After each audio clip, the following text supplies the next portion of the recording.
You know Shaletta makes you laugh, but did you know Shaletta Brundage can also make you think and boost your business? Media personality, activist, and comedian Shaletta Brundage founded Shaletta Makes Me Laugh to celebrate and share the best of Black culture. It's a podcasting platform. You can download 10 weekly podcasts hosted by African-American subject experts at ShalettaMakesMeLaugh.com or wherever you find your favorite podcasts. ShalettaMakesMeLaugh.com is also a production house, creating broadcast quality commercial content. And Shaletta and her team of storytellers create powerful promotional campaigns to get businesses the brand awareness they're looking for.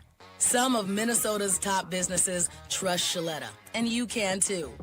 Get out the word about your events and products and get in front of communities of color with ShalettaMakesMeLaugh.com. She's got the power to help your business. Want your boss to put some real action behind the rhetoric when they talk about making your workplace more inclusive? Find out how to hold their feet to the fire and demand diversity on the Diversity Dude podcast. Hello there, and welcome back to the Diversity Dude podcast. I'm your host, Lambert Fisher, marriage and family therapist, award-winning author, and national speaker on the topic of multicultural awareness and diversity. And for those of you who are interested in even more positive and encouraging tips and strategies beyond what I share in podcasts like this, then feel free to check out my award-winning book, Diversity in Clinical Practice, nationally recognized for the unique way in which it addresses the often difficult topic of multicultural awareness and diversity, designed for more than just therapists. If you're a helping professional in any way, Diversity in Clinical Practice can help you meet the greatest variety of cultural needs possible for those whom you serve, and it's available in paper and audiobook versions for your convenience. And if you haven't heard it yet, I invite you to visit TED.com and check out my talk called What to Do When You Offend Someone, where I offer a positive and practical perspective on how to navigate unintentional offenses in daily life. To date, it's been viewed over 500,000 times. Check it out for yourself, and if you're encouraged by it as well, share it with a friend. And whether it be through my one-on-one relationship building efforts as a therapist or my informing and empowering efforts as an author speaker, know that my personal mission is to do my part to improve the world one strengthened relationship at a time. So, today, I want to share with you an encouraging perspective on why DEI doesn't have to be your top priority. Now, I know a title like that might be confusing to many of you listening today. After all, this is the Diversity Dude podcast. And in addition to being a marriage and family therapist, I also provide multicultural awareness and diversity trainings for companies and organizations, large and small, around the country in their efforts to meet the greatest variety of needs possible. So how is it that I can do all that for so many people and then in the next breath recommend that you not consider DEI your top business priority?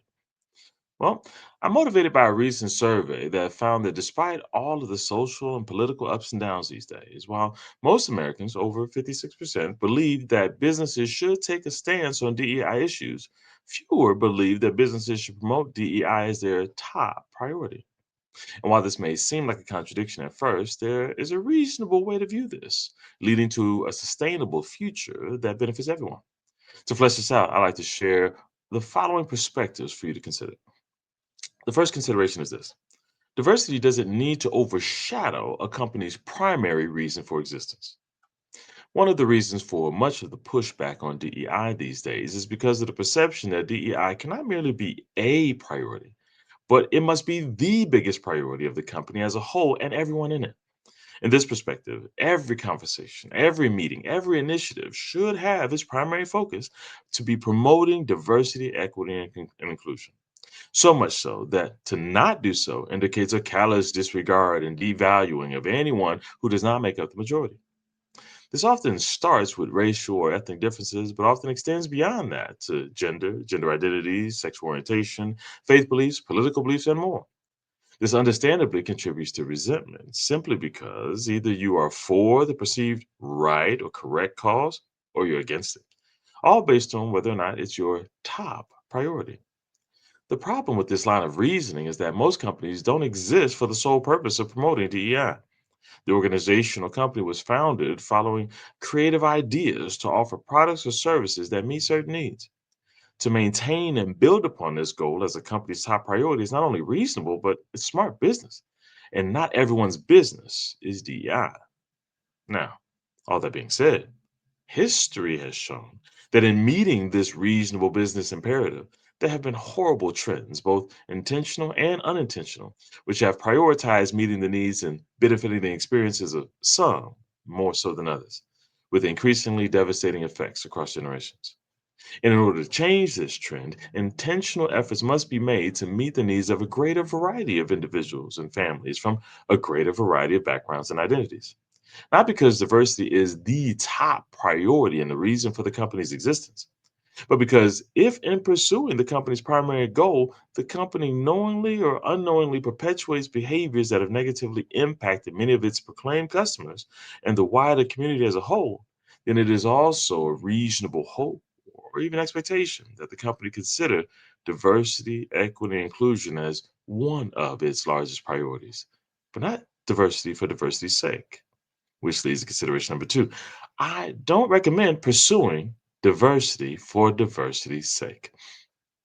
Pursuing diversity for diversity's sake is like a buffet that prides itself on investing in such a large variety of foods that it neglects the quality of the food provided. I don't recommend promoting diversity because there's a specific percentage of each group that needs to be achieved to prove how much you care. Proving or pursuing a perfect rainbow of cultural identities misses the point, often builds resentment if people with beneficial contributions feel left out because they don't also contribute to the perfect rainbow, which they feel is prioritized over them. That being said, many go so far on the opposite extreme that instead of pursuing some perfect rainbow of cultural identities and contributions, there's a sea of sameness where one identity is prioritized over all others, not to meet often unmet needs, but to intentionally exclude any needs other than their own, despite their ability to help others. Like an ice cream buffet. Sure, it may be a nice slogan to advertise, look, we've got over 31 flavors to choose from. But the key to the message is not that if you have only vanilla or vanilla and chocolate that you are deficient and hate variety. The goal is to convey, hey, no matter what your taste buds may need, we've got so much variety we can likely meet your needs as well. And that's the point. The goal is not diversity for diversity's sake or variety for variety's sake, but to communicate that whatever products or services we do provide, no matter who you are, we want to help make sure we meet your needs as well. Let's show you how, which leads to consideration number three. Diversity is an essential step toward a larger goal. With diversity as one of a company's top priorities, and with diversity focused less on numbers and more on variety of needs it can help meet, then diversity can be what it really needs to be, an essential step toward a larger goal. That larger goal being to meet the greatest variety of needs possible. This is not about policies and procedures, political sides, website or social media statements, or other performative gestures designed to avoid cultural cancellation or political incorrectness. Instead, it's about avoiding barriers to meeting the needs of everyone, not just some. And it's about acknowledging that the behaviors of others in the past and in the present have inconveniently increased the need for you to make intentional efforts to reassure others that you are not the threat that they fear that you are. That you not only do not have intentions to harm them or exclude them from their ability to meet their needs, but that you have an intentional goal to include them and their needs as important enough to be prioritized. Not necessarily above all others, but enough to be intentional about. With all that being said, my hope for you is that you would do your best, personally and professionally, to maintain healthy and sustainable views of diversity, equity, and inclusion. You don't have to fight against DEI in order to maintain your organization's company's primary focus and reason for existence. However, in pursuing your reasonable business goals, make intentional efforts to show who you care about and whose needs you're trying to meet. Even if your product or service doesn't meet everyone's needs in the same way, you can still learn to convey that you care for everyone in some way. That is a reasonable and sustainable goal we can all pursue. I hope that you're able to plant that seed one conversation at a time, one important decision at a time, wherever you get the opportunity to do so. And with that, I'll say thanks again for listening to today's Diversity Do podcast. If you have any diversity related questions that you'd like me to address on an upcoming podcast, or if your organization is in need of a shame free or empowering guest speaker or training on this often sensitive topic, then feel free to reach out to me directly at diversitymadesimple.com. And if you know of anyone else who can benefit from a positive and encouraging perspective on the often difficult topic of diversity, feel free to send them a link to this podcast so they can be encouraged as well. Or share with them my award-winning book, Diversity in Clinical Practice, available at Amazon.com. And don't forget to visit TED.com and check out my talk called What to Do When You Offend Someone. I hope it inspires you and that you share it with someone else so that they can be inspired as well. And as usual, I look forward to addressing as many topics as possible in future podcasts to help you improve as many relationships as possible at work, at home, and in your community. And as always, remember this: you don't need to know everything about everyone in order to have a positive impact on someone. Thank you all for tuning in and have a great day. Tune in each week and find out how to demand and implement diversity at your job. To hear more, check out previous Diversity Dude shows on ShalettaMakesMeLaugh.com. Ready to go? At Metro Transit, we are. With more routes to more places, easy ways to pay, and more convenient options, we're ready to go further. Go easier. Go faster. Go, go, go. And go. We're ready to go. Are you? Hey y'all, it's Shaletta. I'm an entrepreneur just like you, and I get it. As a small business owner, we just don't have enough time in the day to apply for grants. It's not that we don't need the money, we just don't even know how to write all the essays and all the other forms and stuff they're asking us for. It is overwhelming. But that's not the case with the Minnesota Promise Act grant. Round 2 is happening right now.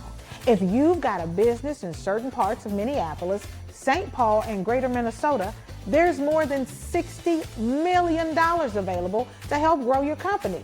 And listen, I understand y'all's reservations because applying for grants ain't easy.